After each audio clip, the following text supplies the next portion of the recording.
pandemic has spread faster than any disease in modern history. Angry mobs roam the city, commercial buildings. Authorities are bracing for more rioting tonight. I think Resident Evil 3 is a great game. Releasing a little over a year after Resident Evil 2 Remake, expectations were high among fans. Development for Resident Evil 3 started shortly after Capcom started development on Resident Evil 2 Remake. Capcom had already remastered the 2002 remake of the original Resident Evil back in 2015. Completing the trilogy became part of their goal. While development on Resident Evil 3 and Resident Evil 2 Remake did not start at the same time, there was significant development overlap between both projects. Because Resident Evil 3 takes place almost concurrently with the events of Resident Evil 2, the development team decided to tie both stories together more than in the originals. Improving the pace of the story and developing better characterizations, especially the relationship between Jill and Carlos, were a major priority. The team wanted Jill to be resilient and capable of surviving nearly impossible odds, while Carlos was designed to feel like a true ally to her. Although Resident Evil 3 features the same premise as the original game, many parts were rearranged, especially when compared to Resident Evil 2 Remake. This caused a lot of unhappiness with fans of the original. The original game's multiple endings and life choices, which affect how the story unfolds, were entirely removed in favor of a more focused story. So how did they do in remaking Resident Evil 3? I've never played the original Resident Evil 3, so I'm judging this game entirely on its own. I was very excited for this game when it originally released back in April 2020. I played through the entire game in a single day, both because I was having fun, and also it's a bit shorter than some of the other recent games in the series. But I only played through the game once, never going back to get all the items or anything. When Resident Evil 2 released, I played it at least 7 or 8 times trying to unlock everything and get a better speedrun. Then fast forward to the Resident Evil showcase earlier this year. After being very excited to play Village, I wanted to play some Resident Evil, and I went back to 3, and this time something just clicked with me and I loved it.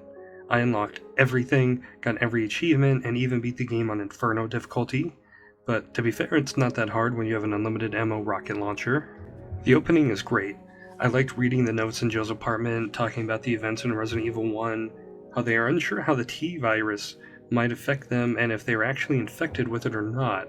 I thought it was a neat touch that she's having nightmares after her experience in the Spencer Mansion. I really like this opening when Nemesis shows up. I think it's a very exciting way to start the game. And I love seeing Raccoon City when the outbreak first started during the complete chaos at the beginning of the outbreak. Brad goes out in a pretty heroic way, redeeming himself after leaving everybody behind in the first game.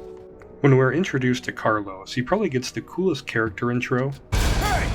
Fuckface!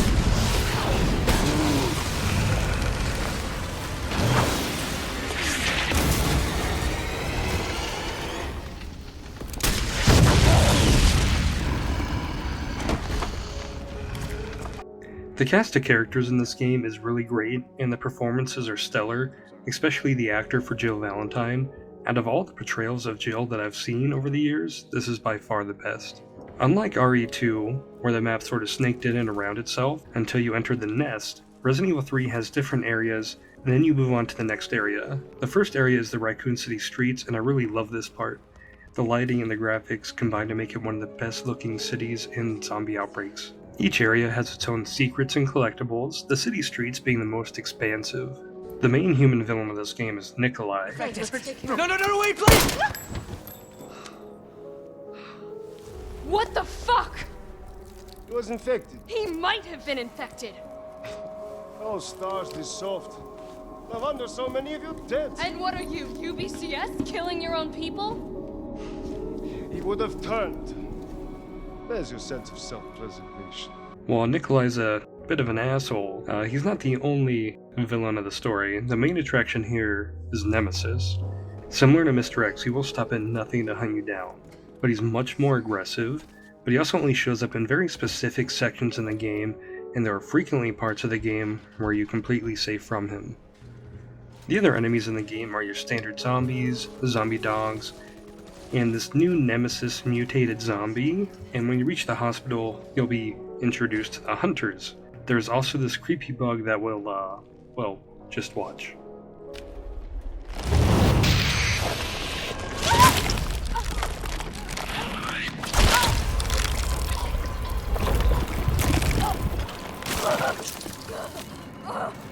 You'll have a few big boss fight moments with Nemesis as he morphs and changes throughout the game. During the game, you will also be getting new gear and weapons, fighting weapon upgrades to deal with the undead. Speaking of the undead, one disappointment with this game over Resident Evil 2 is the zombies don't come apart like they did in the second game, and it's a minor gripe. The story of this game is action-packed and exciting. It's a fun ride and I'm here for it. The story has an extremely good pace and moves along before you ever get bored of a specific location. This game also has some really fun dialogue. The characters are all very likable, except for Nikolai, Carlos having some of the best lines. I'm not gonna die on you, leave you in a cold, cruel, Carlosless world. Okay. There are a couple of times in the game that you will take control of Carlos and revisit a familiar location from Resident Evil 2. This part of the game, technically taking place before Resident Evil 2, shows you how some things happened and why there are some holes in the wall. It's sad to see what happened to Marvin. Sorry.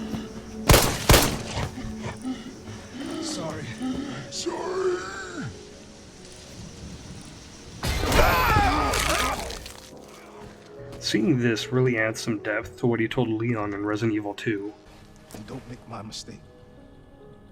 If you see one of those things, uniform or not, you do not hesitate. You can't explore the entire RPD, but you can explore a decent chunk of it. One of the other main areas to explore is the hospital, and hospitals are a great setting for horror and zombie media. While no location has the depth of the RPD from RE2, they each have their own charm.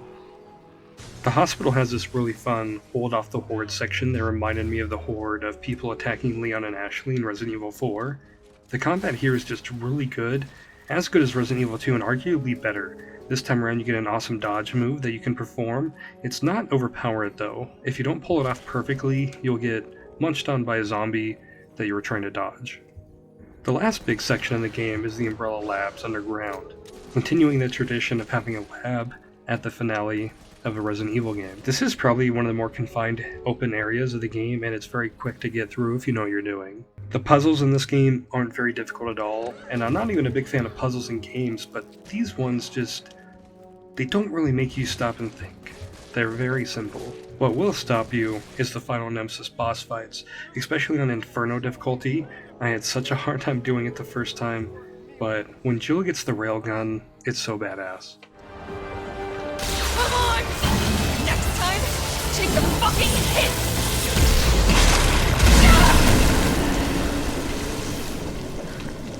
The game also just has a lot of really great cinematics. The story is super well done and the cutscenes are top notch.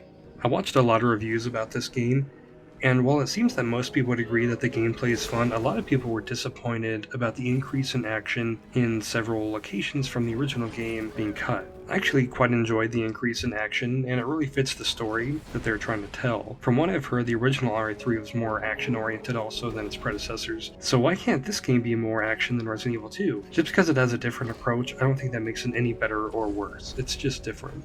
This game also has some really great extras with different types of cool weapons you can unlock, and there are some alternate outfits. I think Resident Evil 3 is a really great game.